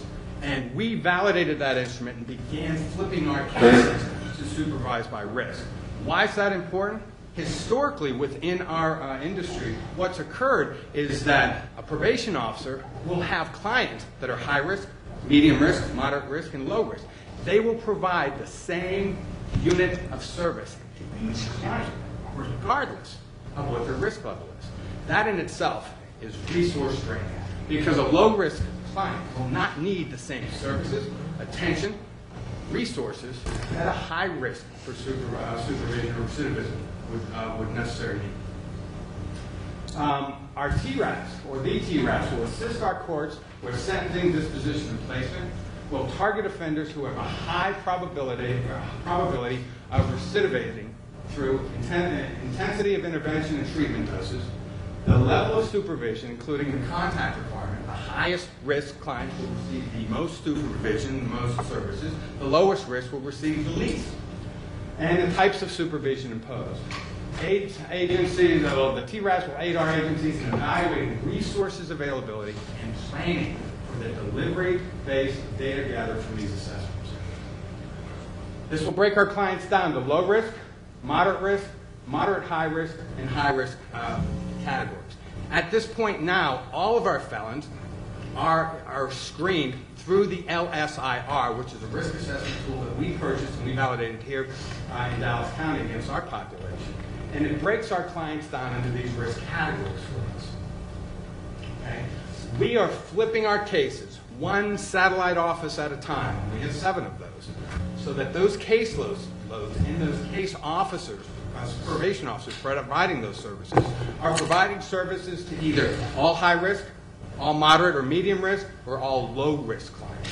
What this also allows us to do is it allows us to reduce our caseloads, because we want to spend and we want to put our resources, our best resources, our human resources, and those dollars amounts on our high-risk clients. Those are the individuals who will, indeed, most likely, commit another offenses if they're not supervised correctly. And those are the people that hurt you, me, this community, and our reputation as a whole. So these are the people we're going to focus our attention on. These low-risk clients, they're you and I. Come through the system quickly. We won't see them again. We will not be placing a lot of attention and resources on these clients. We will see them on a regular basis. We'll follow those orders of probations. We'll ensure that those are being followed. But at the same time, this allows a probation officer to have a caseload, 200, 300 people, because with an automated system, and we have an automated system, a kiosk system that we use for our low-risk clients, they can come in and report in using this kiosk system. It notifies the officers, and again, this kiosk does not replace an officer. What occurs here is that this kiosk helps maintain that caseload. When this client comes in and the officer is notified, if there's any changes in employment, any changes in arrest history, address, they'll be notified, and a chronology will be made, and they will be randomly selected to see an officer or randomly selected to take a urinalysis. This allows us to better use our resources and spend our time not up here with those dollars and with those human beings as our resources, but here, and these moderate risk and those moderate high risk clients. Importance of this risk need score. It indicates an offender's level of risk in comparison to the population of offenders in a particular setting, Dallas County. Remember, this is a risk assessment of our client population, not of Dallas County, okay, or the people here. It's our client population. So based on the 49,000 people that we have supervision responsible for, we categorize them as low, moderate, medium, or high risk for repeat offense. What also helps us in addressing these clients in these categories is identifying what their treatment needs are or their supervision needs. We will be focusing on criminogenic needs. These are items that the risk needs assessment points out where our clients have the most difficulty in their positive associations within their community. Okay. Antisocial personality, criminal attitudes, social supports for crimes, criminalized peers, substance abuse, dysfunctional families. All of these indicate to us that these are areas that our officers or treatment resources need to address on behalf of these probation clients. The more of these that you have that the risk needs assessment outlines, the higher the risk you are to commit another offense. By assessing and targeting our offenders, these criminogenic needs, we can reduce the likelihood of recidivism. These interventions must be focused and targeted the needs that are related to risk. We address the risk principle. This risk assessment tool identifies the risk principle and provides more intensive services to our high-risk clients. The need principle. We target criminogenic needs. We provide specific services either directly through our office or we contract those out so that we can focus on each of those individual needs on behalf of the probation clients. And then finally, a responsivity principle. We individualize these orders of probation, these treatment plans, so to speak, to intervention to their learning styles, culture, motivations, abilities, and strengths of the offender. So the goals of our Texas Risk Assessment System is that we will better assist and identify offenders at the highest risk to recidivate, streamline allocations of supervision, treatment, and service resources based on risk, and provide a blueprint for the creation of a case management plan that will target those risks, that needs those needs, and if addressed, can reduce recidivism. The importance to us is the management of these clients. We will always be told that we have to do more, but we will be given less to do so. And you know what? We're okay, because we understand that we have the capacity to address these needs of these clients if we correctly use our resources. This risk assessment tool will help us to correctly use those resources and help us focus on those high-risk clients, those moderate, those medium-risk clients that are on the fence that require that attention and those resources for us. So I wanted to take this time to introduce that risk assessment tool. what we will be flipping over by the first of next year, and how important this is to our probation department, which indeed also is important to our criminal justice system here in Dallas County. Doctor, Yes, sir.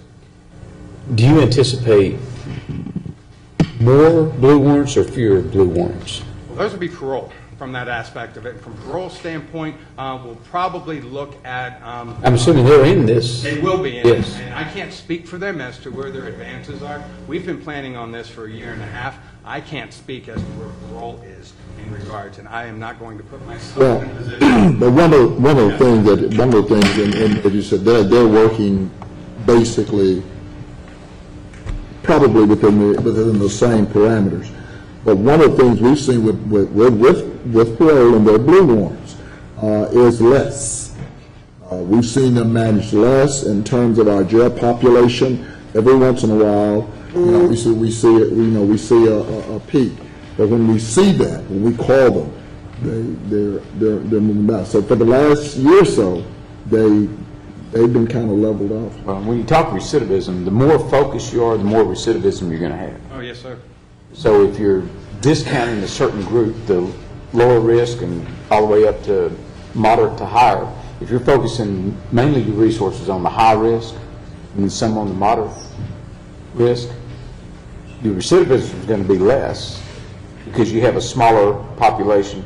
And then the rest of the population, if you're not focused on it, more than likely, unless the police catch them and put them in for some offense.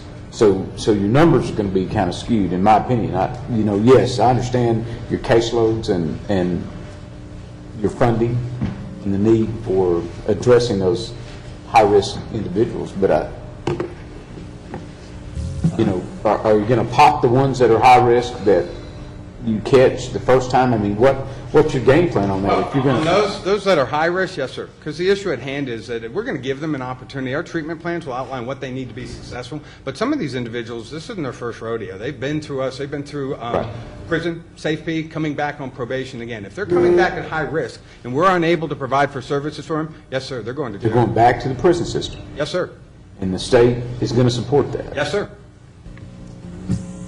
Well, we say the state's going to support it. What that basically means is we're going to wind up with them in our facility for long periods of time. But I do think, again, we can look on the so-called smarter side of this. As they concentrate on some of the high-risk individuals, they're also going to be able, again, to provide them more services and therefore probably manage them a little better. I don't have, with the whole kiosk piece on the lower end, I'm not as concerned.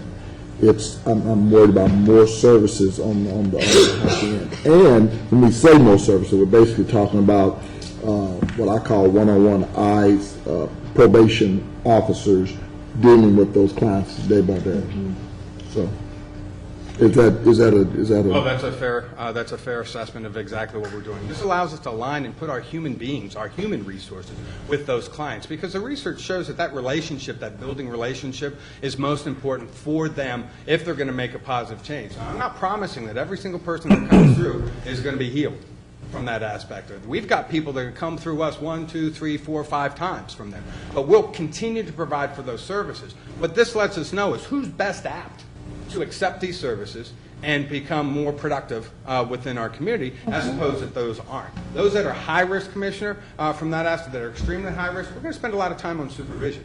And even though we push treatment and services on our clients, we have a very active absconder unit. We have a very active partnership with the Sheriff's Department in the city, all federal marshals and here, and we're actively after those absconders and those violators all the time, and we're going to continue to do that. And I don't see much more in terms of jail usage for this, because those people are already getting here. This is going to allow for us to get to them sooner and not have us probate them and spend time, have them run. They go underground from that aspect of it, and it takes us a longer time to pick them up. We're going to be able to identify them, find them, provide the services. If they're not willing, wanting, we're going to push that motion before that court and ask for their violation.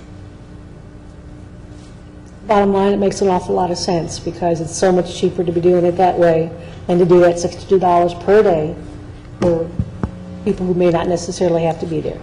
And this is a huge institutional change for us. And so we're spending a lot of time in doing this. We're retraining officers. Part of this institutional change is that we're getting pushback. We get pushback from our courts. We're getting pushbacks at some time from our officers and our staff. That's ours to address.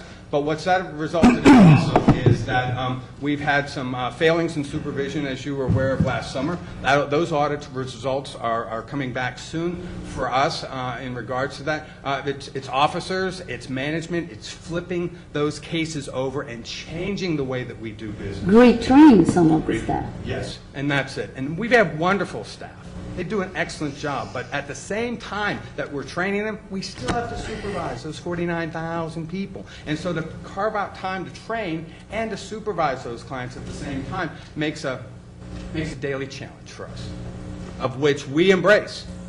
And what is your timeline of gathering some of the data that will show, that this is the most effective way?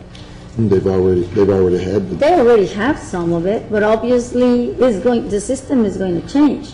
Well, what is that? We've spent the last 8 years developing the infrastructure that's necessary to support these changes and everything that we've done with our CATs and our assessment from there.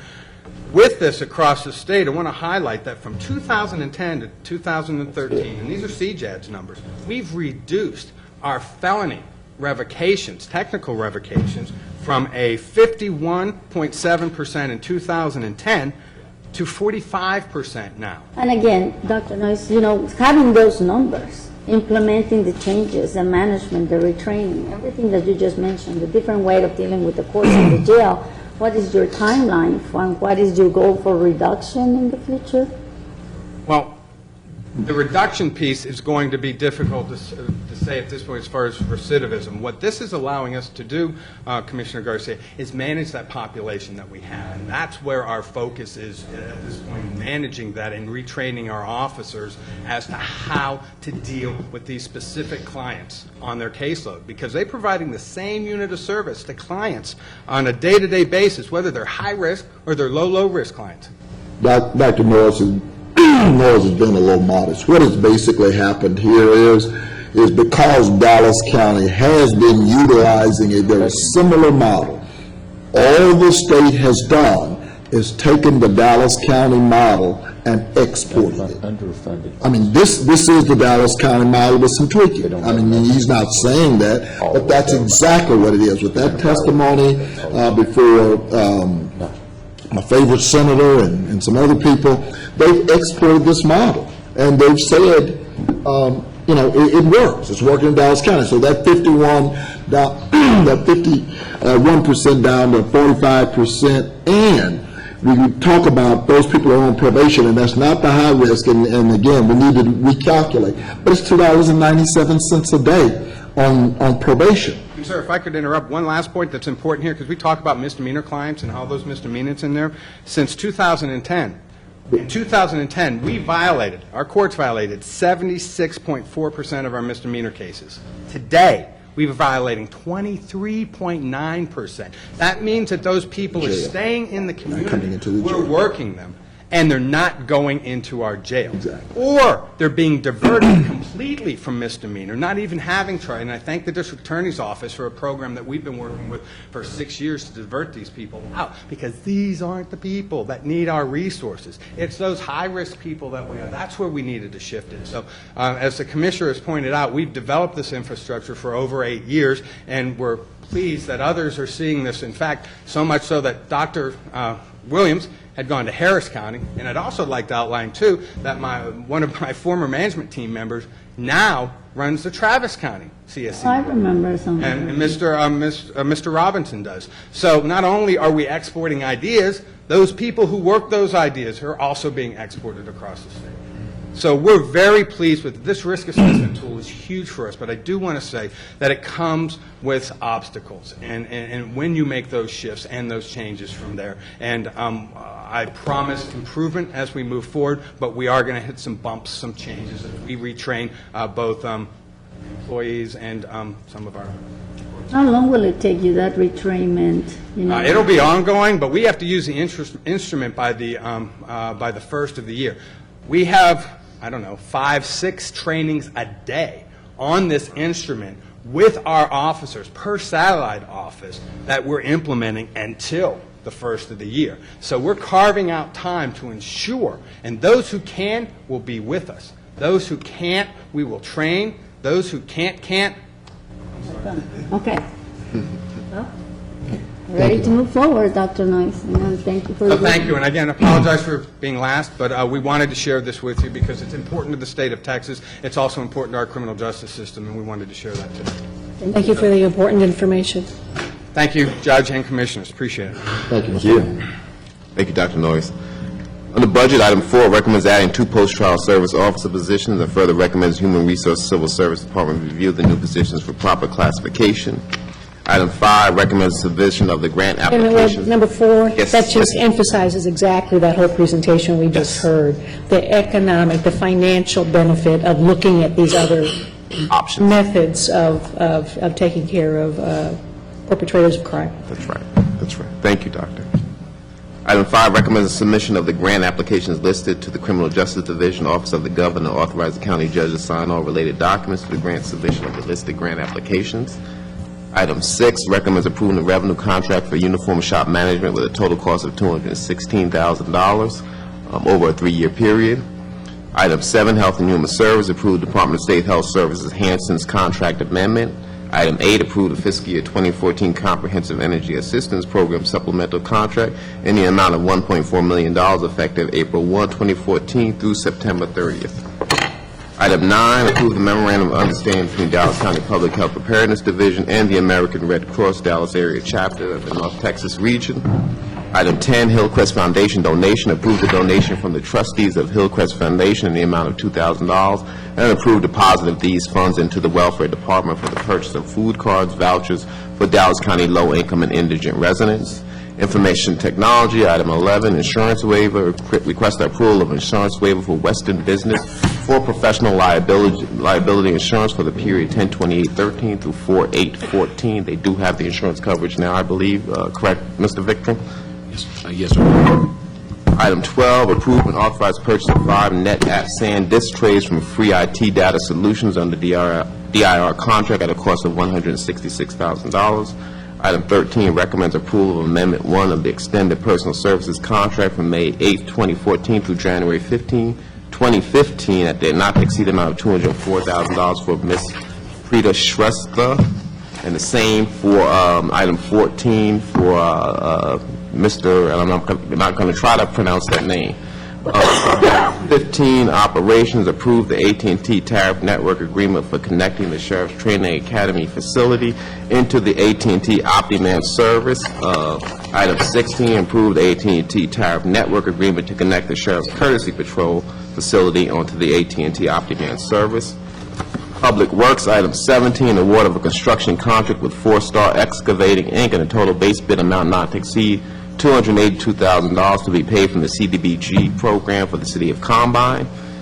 Purchasing, item 18, authorize a final 12-month extension for the bid for the annual contract for EVA sandals as awarded to International Federated Sourcing, Inc., effective January 24th, 2014 through January 23rd, 2015. Item 19, recognize and authorize the attached list in your briefing agenda to be representative of the items to be sold at auction and authorize all county documents to reflect accordingly. Item 20, authorize a second 12-month extension of the bid for the annual contract for the purchase of automobile and general liability insurance for the Dallas County Sheriff's Courtesy Patrol with the Texas Association of Counties Risk Management Pool. Item 21, authorize the first 12-month extension of bid for the annual contract for automobile liability and physical damage insurance coverage for the Health and Human Services Department with the Texas Political Subdivision, JSIF. Can I ask a quick question about this? Yes, ma'am.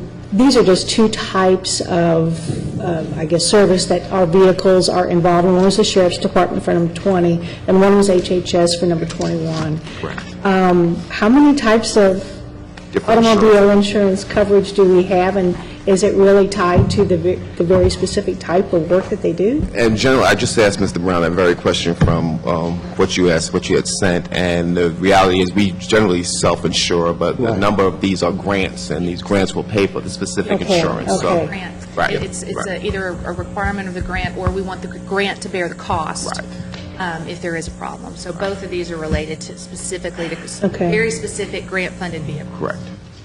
Thank you very much. Tax assessor collected items 22, 23, and 24 authorize the Dallas County Tax Assessor Collector to enter into updated contract for tax collection services with the City of Seagoville, City of Duncanville, and the Town of Addison. And Judge, that completes your briefing agenda. If there are no questions on information or miscellaneous, you still have one speaker listed. All right, and the rules remain in effect for our speaker. Our last speaker today is Mr. Robert Ciccarelli. Mr. Ciccarelli, please come forward.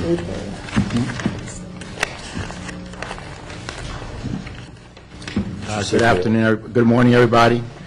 This is a very pertinent speech. I've been talking about it several days, several weeks, and just what happened last week very exploded, and I need to talk about it immediately. It has to do with the black leaders, black ministers, about Mike Miles. Carolyn Davis and Juanita Wallace have spoken out that they're in favor of Mike Miles. Last year, Carolyn Davis and Mr. Price were at Madison High School in March. Carolyn Davis blasted Mike Miles the whole meeting, especially Burnett Nuttall and Mr. Price. Carolyn Davis got to the subordinates of Mike Miles and demanded to have a meeting with Mike Miles, and Carolyn Davis asked for Mike Miles' resignation and for him to be released right away. Last week, Carolyn Davis supported Mike Miles. Only reason Carolyn Davis supported Mike Miles because of the mayor. Under Mike Miles, the achievement gap increased, the blacks and whites. Under Mike Miles, the SATs went down. Juanita Wallace told me last week she supported Mike Miles. And last year, besides Juanita Wallace, Mr. Price asked for Mike Miles' resignation. I'm very concerned that black leaders don't care about the students' achievement. That's already been proven. All they want to do is have control of DISD, and I'm afraid that the mayor will be afraid. Okay. I'm going to state your opinions about things, but please don't ascribe motives to racial groups or their leaders that they don't care about children. Well, okay? I'm just concerned that leaders are concerned about their self-greed. I'm concerned that they really don't approve with students. They don't care about them. I really believe that leaders were sellouts. Okay. I'm sorry, but I didn't write the rules. I have to enforce them. Your sellout is a personal attack. So if you want to hold this time, I'm going to give you one more chance. If you want to just tell us your opinions, that's fine. My opinion personal attacks is that the leaders should have expressed Mike Miles and the mayor not to be superintendent, and to approve Mike Miles for something that they completely contradicted last year to this now is very, very unprofessional and needs to be addressed, Mr. Jenkins, because what's happening, sir, is that it's turning into we said, she said, and it's turning out to be a personal attack on the mayor. And now, why is it that the leaders have switched their decision about Mike Miles last year, where they really, really were very, very distraught and very, very mad about Miles, but all of a sudden they changed their mind. I'm really concerned that the citizens are very disgusted. They don't trust in the leaderships of certain people, and I'm very concerned it's going to get really ugly, and that's why I addressed it, sir, because I've been to the Friendship West Baptist Church, okay? And Lou Blackburn and Mr. Price were there. Please let me explain. It was supposed to be about achievement gap, all right? but it turned out to be a lynch mob about Mike Miles. Sir, I'm very honest, I'm very concerned Time is up. that the leaders right, are sir. not there to help out the students. Your time's up, sir. Thank you. Thank you very much. All right, this court is now recessed for its closed session as authorized by Chapter 551 of the Texas Government Code as previously posted. Any action as a result of the closed session will take place in a subsequent open session.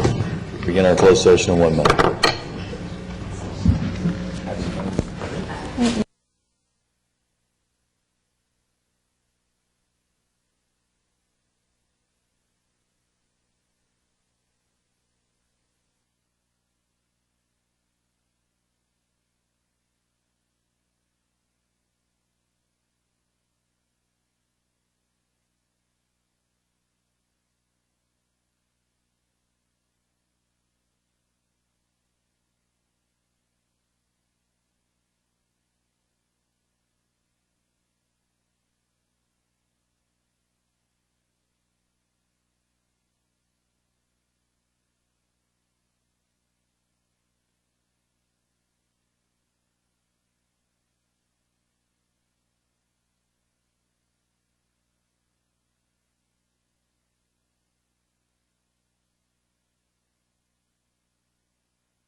Well, look at it on the screen. There we go. All right, no action necessary as per the closed session, so the court stands adjourned. Thank you. Thank you.